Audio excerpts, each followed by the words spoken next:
मेथीची पुरी असो किंवा खारापुरी, पण तेलामध्ये तळल्याशिवाय ती काही खुसखुशीत होत नाही. पण आजच्या या मेथीच्या मटरी बघा, तर जरासुद्धा तेलामध्ये न तळता इतक्या छान मस्त अशा खुसखुशीत तयार झाल्या आहेत की याचा सहज हाताने चुरा होतोय.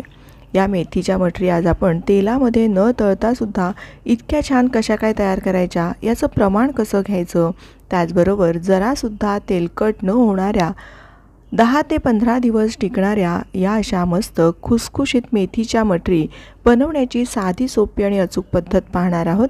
नमस्कार, मी प्रिया. तुमच्या सगळ्यांचं खूप खूप मनापासून स्वागत. सर्वप्रथम एखादी कढई किंवा पॅन घ्यायचा आहे आणि त्यामध्ये 4 टेबलस्पून इतकं तेल घालायचं आहे.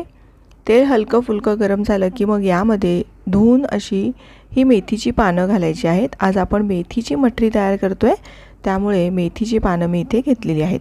ही मी ताजी मेथीची पानं घेतलीत. जर तुम्ही कसुरी मेथी घेतली तर ही प्रोसिजर करण्याची गरज नाही, पण शक्यतोवर ताजी मेथीची पानं आहेत ना, त्याची मटरी खूप छान होते. ही अशी हलकासा रंग बदलेपर्यंत या तेलामध्ये परतून घेतली.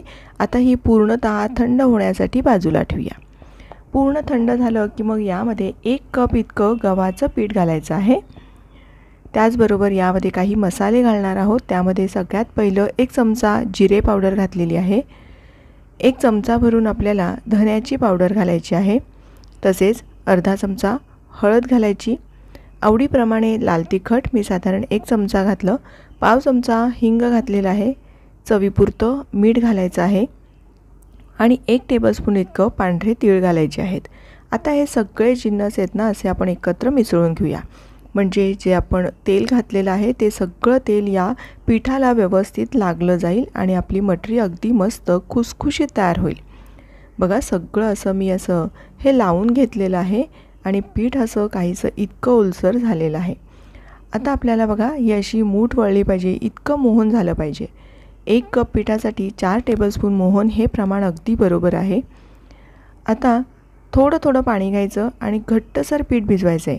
जरासुद्धा पीठ सैल होऊ द्यायचं नाही, त्यामुळे बेतानेच पाणी वापरायचं आणि अगदी घट्ट असं आपल्याला हे पीठ भिजवून घ्यायचं आहे. हे पीठ भिजवून घेण्यासाठी मला फक्त पाव कप इतकं पाणी लागलेलं आहे.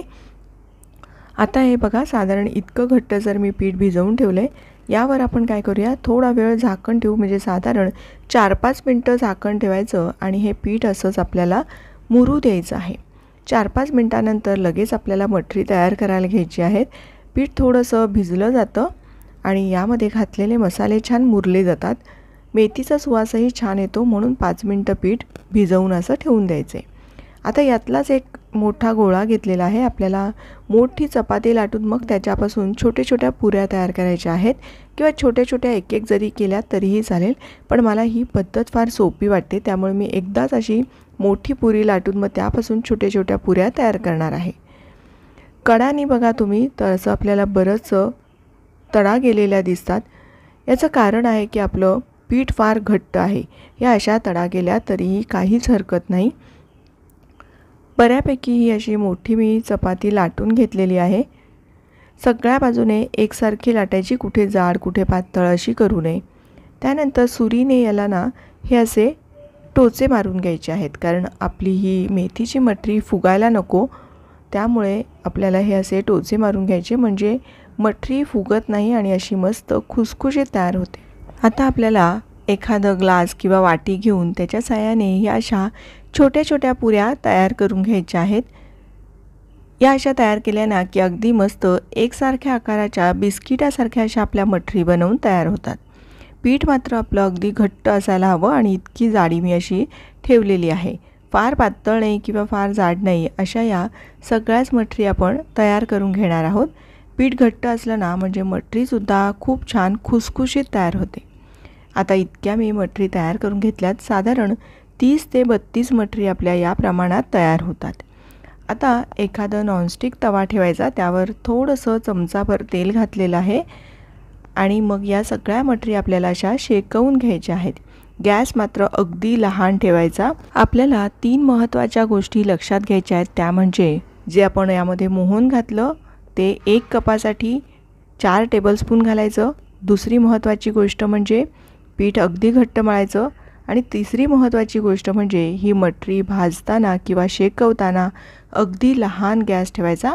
मोठ्या आचेवर जर शेकलं ना तर मात्र ती आतून व्यवस्थित शेकली जाणार नाही आणि मग मटरी नरम पडण्याची शक्यता असते. त्यामुळे शक्य होईल तितकं लहान आचेवरती आपल्याला हे शेकवून घ्यायचं आहे.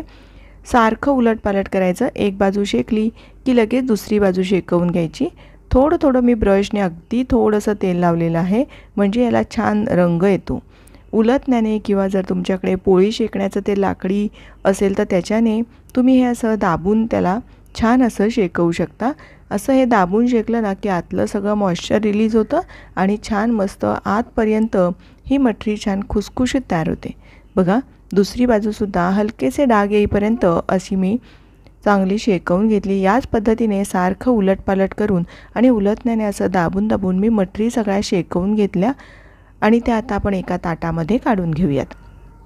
आता दुसऱ्या मटरीसुद्धा आपल्याला याच पद्धतीने शेकवून घ्यायच्या आहेत.